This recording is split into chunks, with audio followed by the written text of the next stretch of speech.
Glória a Deus. Estamos aqui na terceira parte, no terceiro vídeo, dessa pregação. Ateu, os incrédulos, E Deus está falando grandemente. E eu creio que o Senhor, esse vai ser a última parte. Gostaria que você assistisse até o final, para a honra e glória do Senhor.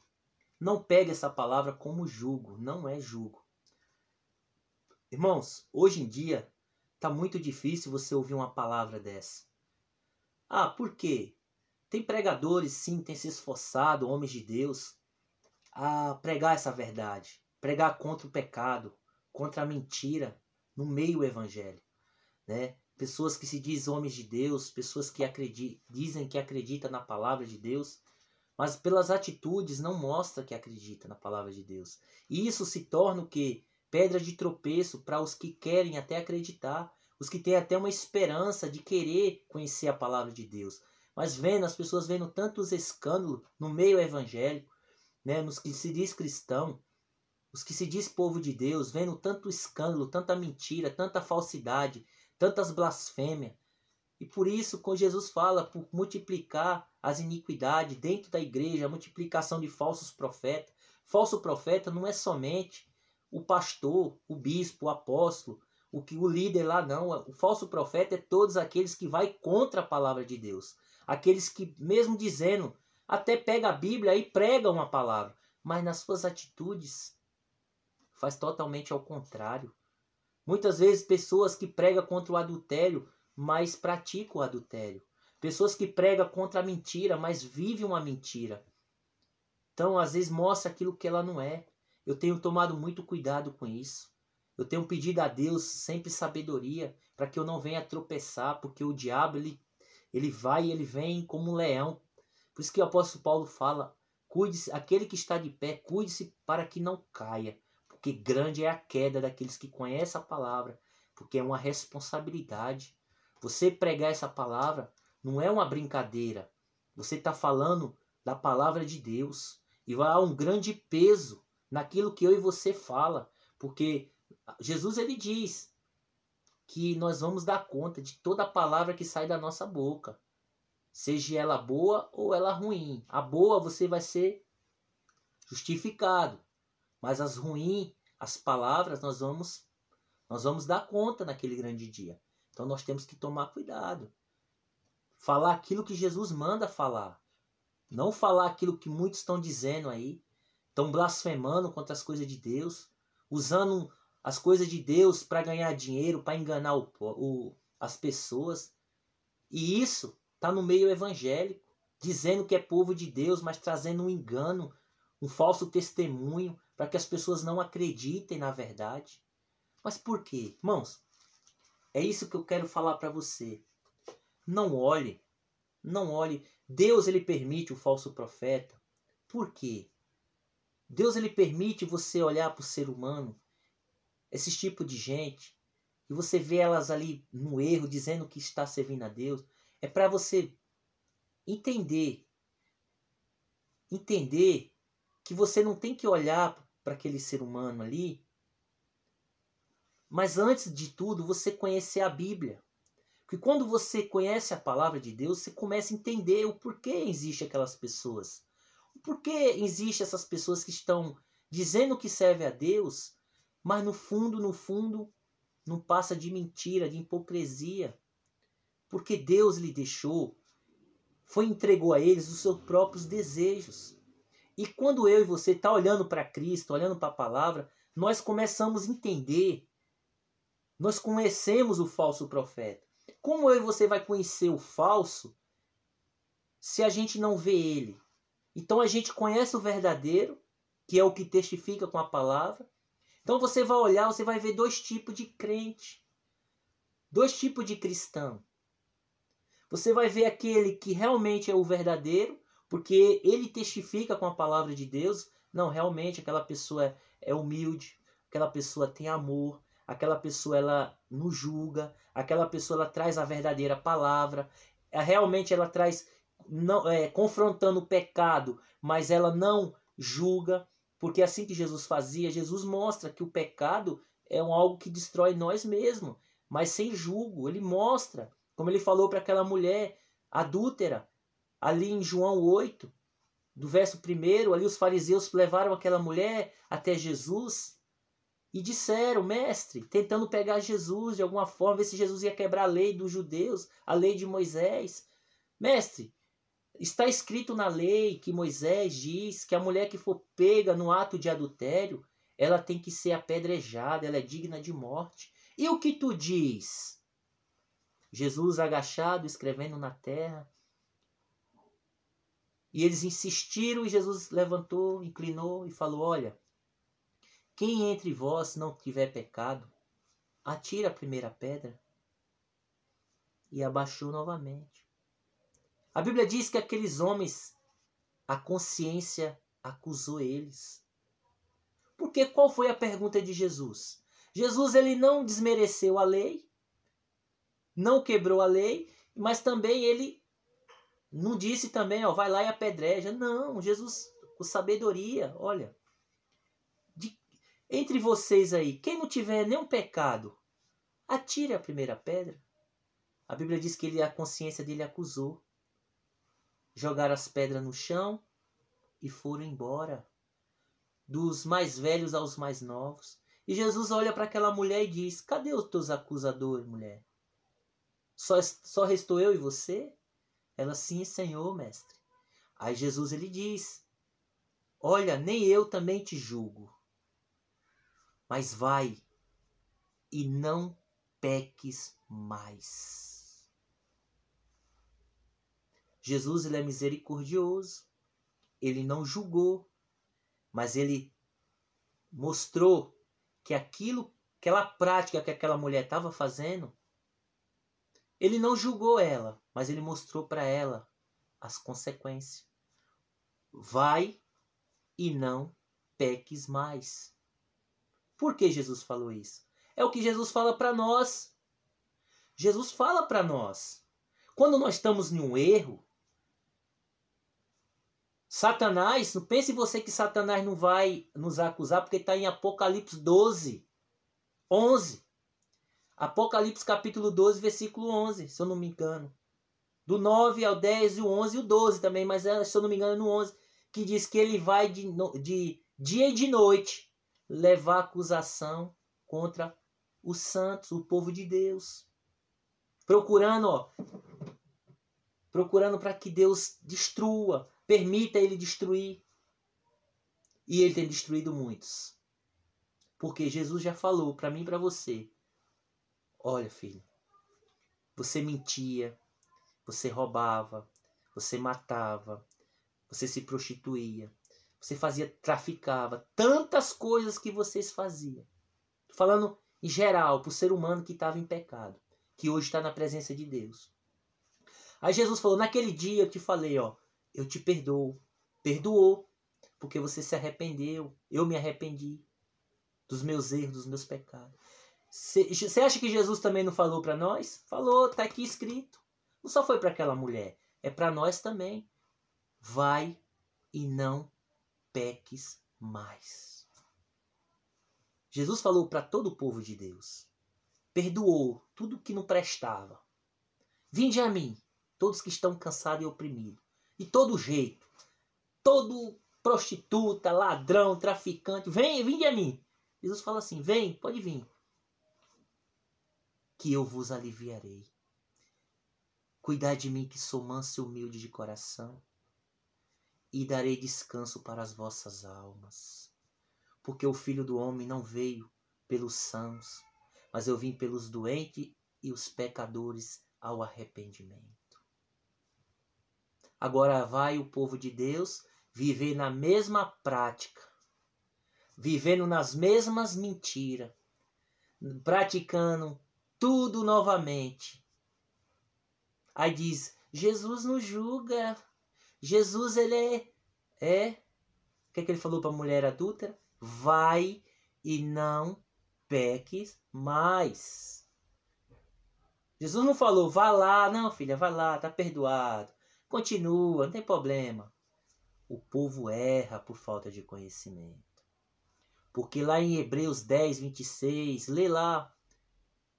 Já não há mais sacrifício para aqueles que vive na prática de pecado de propósito, mas uma certa expectação de ardor de fogo, quebrando a lei de Moisés, pela testemunha de 2 ou 3 testemunhas, era morto sem misericórdia. E de pior castigo sofrerá aqueles que pisar no sangue do Cordeiro e profanar o sangue da aliança e cometer agravo contra o Espírito Santo da graça. Horrível é cair na mão do Deus vivo. É isso, irmão. Essa mensagem é para que eu e você olhe para as pessoas que se diz ateu e ore pela vida deles. Porque eu creio, por mais que eles são ateus, por mais que eles são pessoas sem Deus, eles não acreditam no Criador, eles não acreditam na existência divina de Cristo, que Jesus veio para salvá-lo. Infelizmente, a Bíblia diz que Marcos 16:15, ide pregar o evangelho a toda criatura. E os que acreditam e forem batizados serão salvos. Mas os que não crerem serão condenados. Então o que eu e você tem feito? Pregado o evangelho, nós acreditamos, então nós temos que continuar crendo, mas não só por palavras, mas com atitudes, para que essas pessoas elas vejam o amor de Cristo em nossas vidas. Que as pessoas possam acreditar em Cristo através de mim e de você, como servos de Deus. Para que depois, amanhã, eu e você não venha a ser cobrado. Porque lá em 1 Pedro, capítulo 4, versículo 17, diz que já começou o julgamento e primeiramente começa pela casa de Deus. Se somente os justos, os que se santificam, os que se esforçam serão salvos, aonde aparecerá os ímpios e os pecadores? Analise a sua vida, como também está escrito lá em 2 Tessalonicenses, capítulo 1, versículo 8. Com labareda de fogo, tomando vingança dos que não conhecem e também dos que conhecem e não obedecem. Serão destituídos da glória de Deus para sempre. Então a morte, a segunda morte, como fala lá em Apocalipse 21, 8. Os tais não herdarão o reino de Deus, mas antes serão lançados no lago que arde como fogo, para todo sempre. Então, é separado de Deus. A alma não morre, espírito não morre, mas o lugar que uns vai é para o céu. Os que crê, os que morreram em Cristo, os que desceram estão descansando em Cristo. Estará no céu com Cristo para todo sempre, mas os que não crerem, os que não obedecerem, será condenado à vida eterna. Analisa a tua vida, veja se realmente você está crendo, veja se realmente você é um crente ateu ou pior do que um ateu. Porque pelo menos um ateu ele é verdadeiro quando ele diz que não acredita em Deus. Mas eu e você dizendo que acreditamos, que seguimos, vamos até para a igreja, mas na nossa prática a gente não mostra que acreditamos e fazemos coisas pior. É fazer com que as outras pessoas que querem conhecer e até aqueles que não conhecem, que julgam que não existe, haja argumento para blasfemar das coisas de Deus. Vamos tomar cuidado e vamos seguir em diante com Cristo Jesus, crendo, porque os que crê serão salvos, mas os que não crê já estão condenados. E eu creio que você crê nessa palavra, e eu creio que você vai buscar ajuda, como eu também tenho buscado, para que o Senhor nos ajude e nos fortaleça, para que eu e você, naquele grande dia, esteja de pé diante de Cristo, dizendo: vem, Senhor, eis-me aqui, porque eu me esforcei e eu acreditei pela fé. Porque a Bíblia diz em Romanos 11, 6 e 7, sem fé é impossível agradar a Deus. Mas é necessário que eu e você creia que Ele existe. Mas é pela fé, é pelas atitudes, é para mostrar que eu e você somos servos de Cristo. não é de boca, mas sim com atitudes e deixando o Espírito Santo de Deus nos conduzir e usar nossas vidas para que a obra dele seja manifestada em nós, para a glória dele, para a honra dele, em nome de Jesus Cristo. Eu agradeço e peço que você analise cada palavra que foi pregada, para que você não venha ser enganado e achar que as coisas de Deus é brincadeira, porque não é. É muito sério e vamos levar a sério e vamos adiante, porque Jesus está voltando. E nós temos que louvar que o Rei está voltando. E eu e você temos que estar preparados para que Ele possa nos levar para a salvação eterna.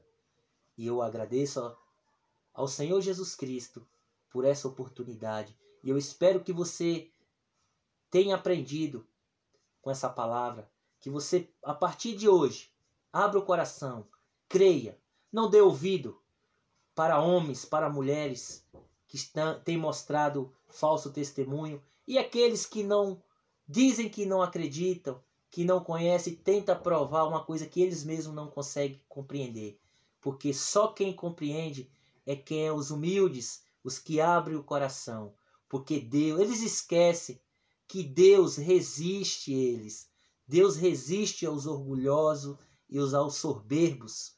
Não adianta o ateu querer acreditar nas coisas de Deus, porque eles não têm como acreditar, porque eles são orgulhosos, soberbos, acham que conhece tudo, mas no fim não conhece nada, porque as coisas de Deus, elas são discernidas espiritual com espiritual. Os ateus, naquele grande dia, muitos já têm que descer à sepultura, já teve um encontro com Jesus. Eu acredito que como ele deve ter se arrependido. Igual aquele homem rico e Lázaro, que Jesus conta que o mendigo morreu, foi para o céu, mas o homem rico se deparou no inferno, queimando, pedindo para que Abraão mandasse Lázaro molhar com a ponta do dedo uma água para refrescá-lo. Mas Abraão disse, já é tarde demais. Vai ser assim com muitos ateus que não abriu o coração.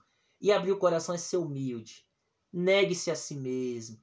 Veja que você não é nada sem Deus. Veja que o Criador, ele existe. Olha para a criação dele. Olha para os céus e a terra. Olha para as naturezas. Olha para a alma do ser humano. Como explicar isso? Como explicar uma criança sendo gerada no ventre? Como? Só entende quem realmente é humilde. Infelizmente, os ateus, ou até mesmo esses crentes que não querem obedecer a palavra de Deus, mas tenha certeza que naquele grande dia não vai ter desculpa. Não vai ter argumento que possa mudar a sentença de Deus. Porque está escrito em 2 Tessalonicenses, capítulo 1, versículo 8. Com labareda de fogo, ele tomará vingança dos que não conhecem, os que não fizeram questão de conhecer, e também os que conhecem e não obedecem. Então, eu e você temos que obedecer, e quem não conhece tem que buscar a conhecer, porque Jesus diz, conhecereis a verdade e ela te libertará. E eu creio, porque eu também, eu era um ateu de carteirinha quando eu estava no mundo. Eu não acreditava. E eu era pior ainda, porque eu dizia que acreditava, mas as minhas práticas mostravam totalmente ao contrário. Eu só fazia aquilo que desagradava a Deus. Então, se você está nessa prática, procure obedecer ao Senhor. Ele é Pai, Ele nos ama. Ele quer nos dar uma chance. A maior demonstração, ele entregou o filho dele por mim e por você. Mas creia, você só vai receber a graça de Deus se você acreditar. Não por vista, mas por fé. Porque o justo viverá pela fé. Fé é esperar, ter aquela esperança dentro do coração, que vai acontecer. E a prova daquilo que a gente não vê. Porque Deus, ele é espírito. A gente não vê espírito, tenta ver o espírito. Tenta ver o vento. Você não vê o vento. Ele é invisível, mas você sabe que ele é real. Assim é o Espírito Santo de Deus. Mas quando eu e você abre o coração com a humildade, dizer, Senhor, me ajuda. Certo dia eu estava aqui de joelho, mais ou menos aqui onde eu estou, olhando para fora. Eu nunca sentia a presença de Deus na minha vida. Um dia eu estava bêbado, eu não aguentava mais tanto sofrimento. A minha vida cheia de pecado, cheia de erros. E eu falei, Senhor, se o Senhor é real, muda a minha vida. Me transforma, porque eu não aguento mais fazer a minha família sofrer, eu sofrer. Não deixa Satanás tirar minha vida, mas me mostra o caminho que o Senhor quer que eu ande. E aqui hoje estou mostrando através das Escrituras. E o Senhor não permitiu eu morrer. O Senhor me tirou de tantos pecados, de tantas coisas que eu me destruía. E a prova que Deus existe, irmãos. Quem vai me provar que Deus, ao contrário, que Deus não existe? Quem era eu antes? Quem era eu? Uma pessoa que muitas vezes eu via minha mãe desmaiar de tanto sofrimento pelas coisas erradas que eu fazia. Eu chorava dizendo que ia mudar, mas no outro dia estava fazendo a mesma coisa. E anos, mas no dia que eu abri meu coração para Jesus, Jesus Cristo de Nazaré, através da palavra, quando eu dei ouvido a essa palavra, a minha vida mudou. A minha vida foi transformada. Como assim? Como explicar isso? Os ateus nunca vão explicar. Os orgulhosos nunca vão explicar. Porque isso tem que ser humilde para sentir isso. Se você é humilde, você vai sentir. Porque o Senhor, ele não faz acepção de pessoa. Porque a mesma coisa que ele fez comigo e está fazendo a cada dia, ele vai fazer com você também. Mas você precisa acreditar. Você precisa acreditar pela fé, não por vista. Eu não vi o Senhor aqui. Eu não vi o Espírito Santo. Mas quando eu abri meu coração, me humilhei e falei, Senhor, eu preciso do Senhor. Se o Senhor é real, me ajuda. Muda a minha história. Tira eu desse pecado. Tira eu dessa vida desgraçada que eu estou vivendo. O Satanás está tentando acabar comigo. E ele tirou. E hoje estou aqui provando para vocês. A minha família, quem convivia comigo, sabe do que eu estou falando. Quem foi que fez isso? Foi o Espírito Santo de Deus que me convenceu de pecado, de justiça e de juízo. Eu sei que hoje que o pecado, o salário dele é a morte. Primeiramente a morte espiritual, separado de Deus. E o que nos resta é a morte física, que aí tudo acaba. A alma é condenada, não tem mais o que fazer. Mas se eu e você abrir o coração em vida, acreditar nessa palavra, Jesus diz, mesmo que morra, mas você creu em mim, viverá para sempre. É isso que eu creio. E essa é uma verdade, porque a minha vida foi transformada por Jesus Cristo. Jesus Cristo me tirou do lamaçal do pecado e tem me sustentado até aqui. E eu creio que Ele vai me sustentar até o final, porque Ele é real. Tudo que Ele começa na minha e na tua vida, Ele termina. Mas depende de mim e de você. Porque está escrito em Apocalipse 3:20. Eu estou à porta e bato. Aquele que abrir a porta do seu coração, Jesus diz, eu entrarei e cearei com ele e ele comigo. Ceia, para quem não sabe, é uma grande festa. Jesus, ele espera eu e você para aquela grande festa, naquele grande dia, a grande ceia do Senhor, quando ele voltar, a grande festa do noivo com a sua igreja. Eu creio, espero que você creia também, e vamos acreditar em Jesus Cristo e obedecer a sua palavra. Amém.